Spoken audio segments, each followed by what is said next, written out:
শুরু থেকে বলি। গত শনিবার ছিল আমার মাসির বাড়িতে কালী মায়ের পুজো। সেই সন্ধ্যায় হলো মায়ের আগমন। মায়ের মুখটা দেখতে কি মনোমোহ, তাই না? দেখলে চোখ ফেরানো যায় না। এরপর এক এক করে সবাই বরণ করে মাকে খাটে তুলল।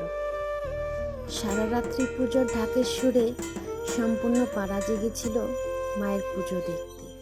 সকালে সবাই মায়ের পুজোর প্রসাদ পেয়ে উপোস ভেঙে চা জলপান খেয়ে নিল। সারা রাত জাগার পর চা না হলে কি চলে? এবার মায়ের বিদায় বেলা।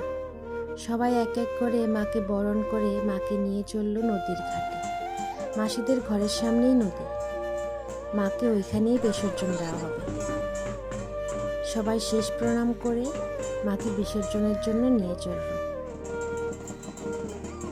পরের বছর আবার ঢাক বাজিয়ে মাকে ঘরে নিয়ে আসার আশায় ভারী মনে এবারের জন্য সবাই মিলে জয় মা কালীর ধ্বনি দিয়ে মাকে বিদায় দিল। প্রায় প্রত্যেক বছরই আমাদের মাসির বাড়ির কালী পুজোতে আসা হয়। এই বছর প্রথমেই ভেবেছিলাম যে এর এক ছোট্ট ভিডিও করে সবার সাথে শেয়ার করব। এরপর একটু নদীর ঘাটে বসে থেকে রওনা দিলাম ঘরের দিকে।